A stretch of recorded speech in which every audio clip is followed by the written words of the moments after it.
Tullus Aufidius then had made new head. He had, my lord, and that it was which caused our swifter composition. So then the Volses stand but as at first, ready, when time shall prompt them to make road upon again. They are worn, Lord Counsel, so that we shall hardly in our ages see their banners wave again.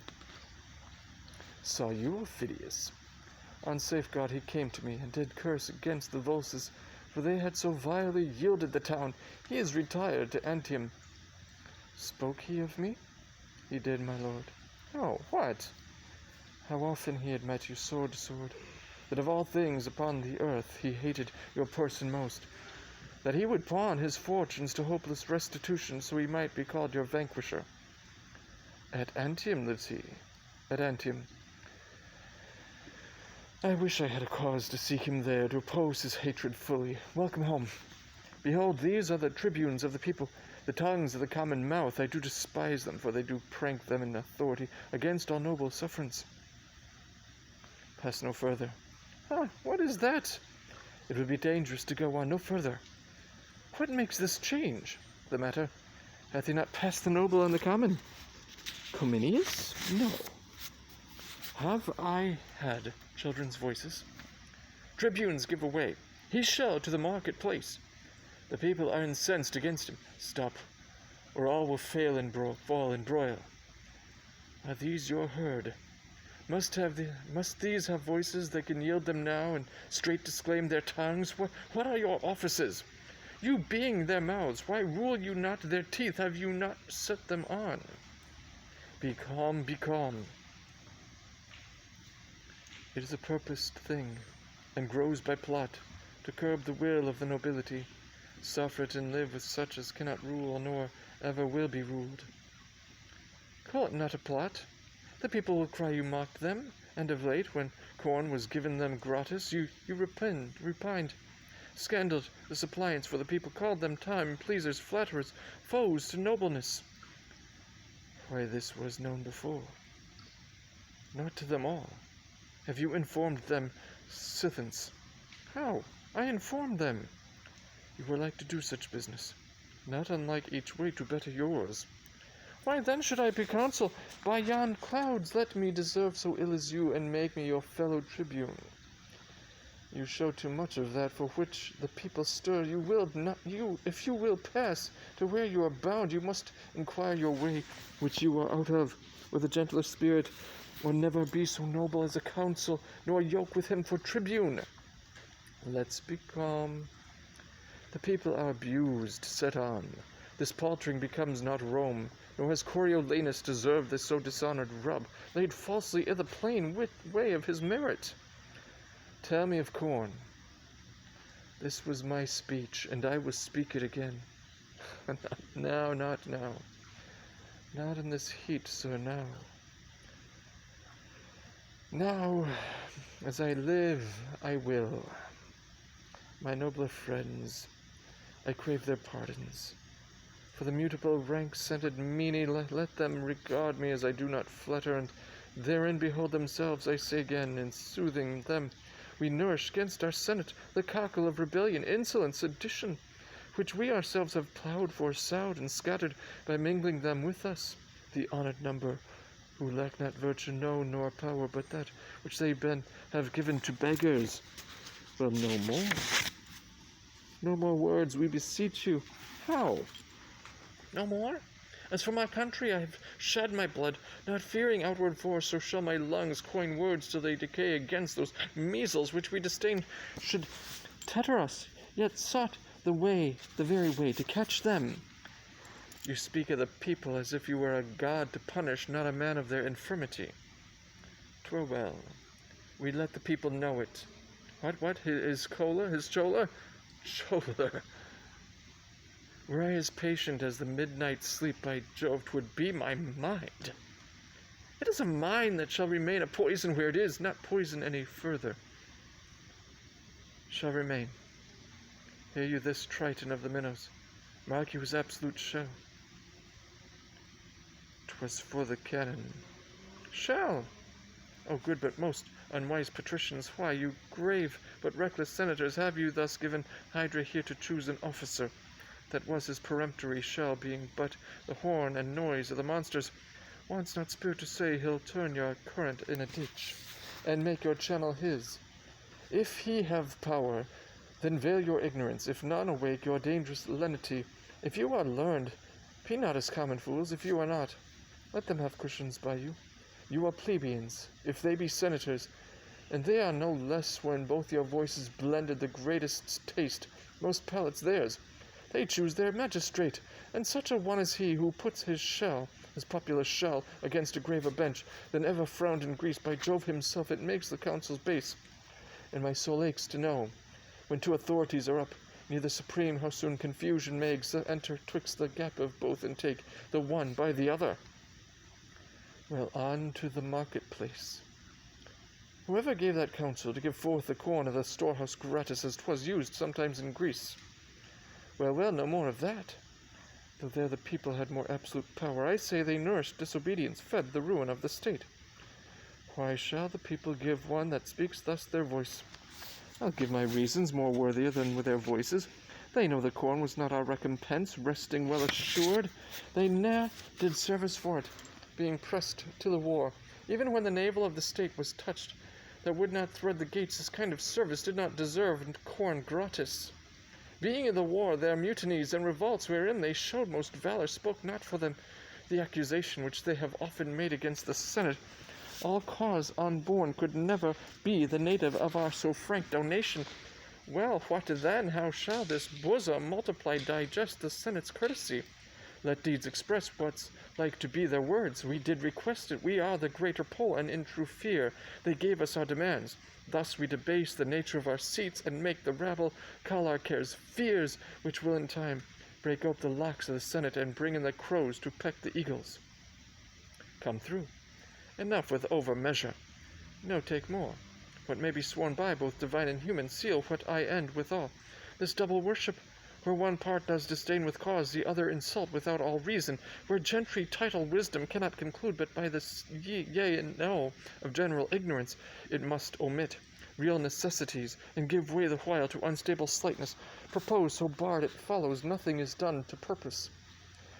Therefore beseech you, you that will be less fearful than discreet, that love the fundamental part of state, more than you doubt the change on it, that prefer a noble life before a long, and wish to jump a body with a dangerous physic, that sure of death without it, at once pluck out the multitudinous tongue.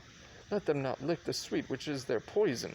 Your dishonor mangles true judgment, and bereaves the state of that integrity which should become it, not having the power to do the good it would for the ill which doth control it.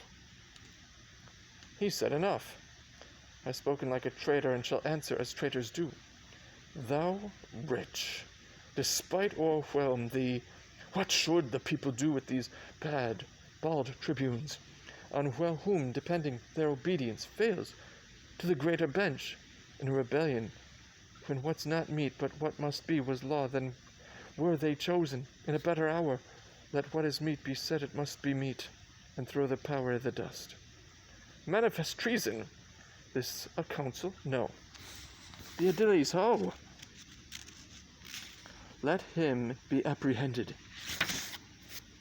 Go, call the people, and in whose name myself attach thee as a traitorous innovator, a foe to the public weal, obey I charge thee, and follow to thine answer.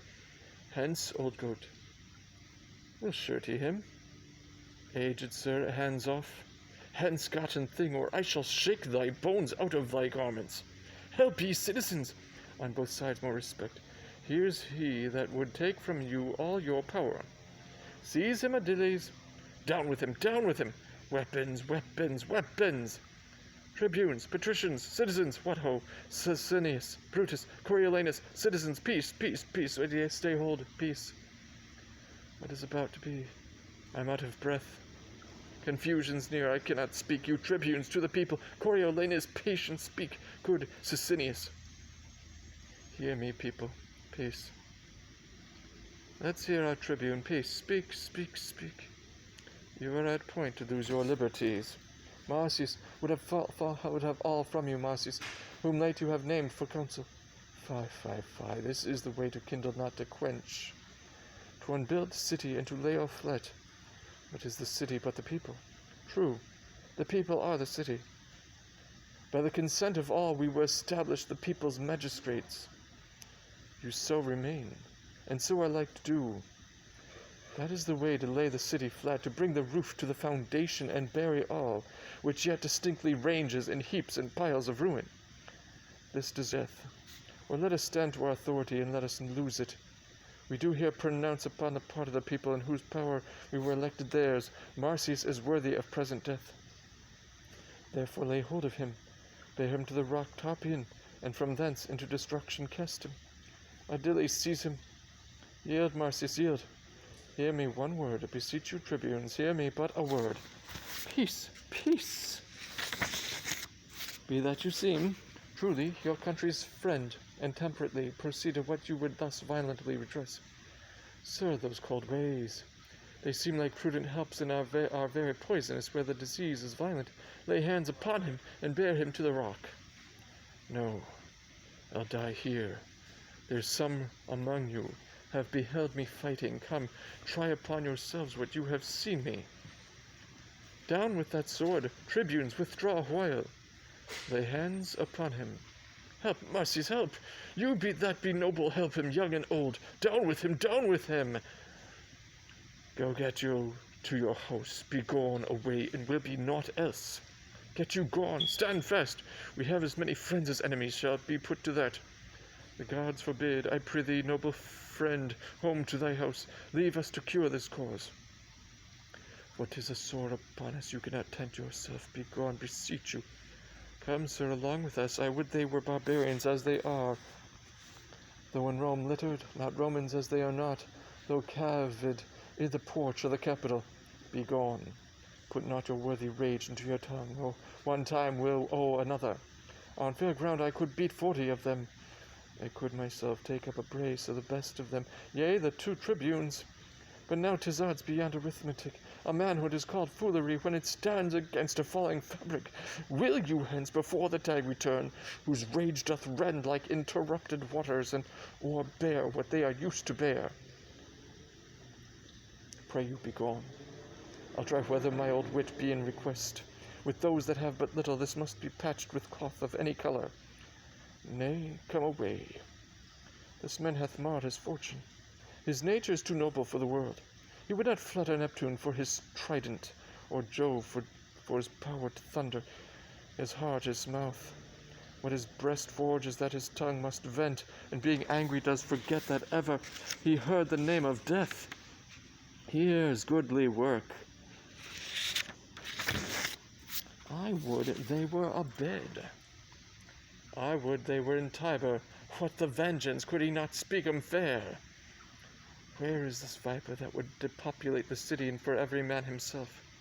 You worthy tribunes, he shall be thrown down the Tarpeian rock with rigorous hands. He hath resisted law, and therefore law shall scorn him further trial than the severity of the public power, which he so sets at naught. He shall well know the noble tribunes are the people's mouths, and we their hands. He shall sure on it. Sir, peace. Do not cry havoc, where you should but hunt with modest warrant. Sir, how comes it that you have hoped to make this rescue? Hear me speak, as I do know the council's worthiness. So can I name his faults. Council? What council? The council coriolanus. Hey, council! No. If by the tribune's leave and yours, good people, I may be heard, I'd crave a word or two, the which shall turn you to no further harm than so much loss of time. Speak briefly, then, for we are peremptory to dispatch this viperous traitor, to eject him hence. Were but our danger, and to keep him here our certain death. Therefore it is decreed he dies tonight. Now the good gods forbid that our renowned Rome, whose gratitude towards her deserved children is enrolled in Jove's own book like an unnatural dam, should now eat up her own. He's a disease that must be cut away. Oh, he's a limb that has but a disease, mortal to cut it off, to cure it easy. What has he done to Rome that's worthy death? Killing our enemies, The blood he hath lost, which I dare vouch, is more than that he hath. But many an ounce he dropped it for his country, and what is left to lose it by his country, were to it us all that do it and suffer it a brand to the end of the world. This is clean cam, merely awry, when he did love his country and honoured him, the service of the foot. Being once gangrened is not then respected for what before it was. We'll hear no more, pursue him to his house and pluck him thence, lest his infection being of catching nature spread further. One word more, one word. This tiger-footed rage, when it shall find the harm of unscanned swiftness, will too late tie leaden pounds to his heels. Proceed by process, lest parties, as he is beloved, break out and saturate Rome with Romans. If it were so. What do ye talk? Have we not had a taste of his obedience? A deal smote, ourselves resisted. Come. Consider this. He's been bred of the wars since a cloud draw a sword, and is ill-schooled in bolted language, meal and brand together. He throws without distinction. Give me leave, go to him and undertake to bring him, where he shall answer by a lawful form in peace, to his utmost peril. Noble tribunes, it is the humane way. The other course will prove too bloody, and the end of it unknown to the beginning. Noble Menenius, be you then, as the people's officer, masters, lay down your weapons. Go not home. Meet on the marketplace, we'll attend you there, where if you bring not Marcius, we'll proceed in our first way. I'll bring him to you. Let me desire your company, he must come, and what is worst will follow. Pray you, let's to him.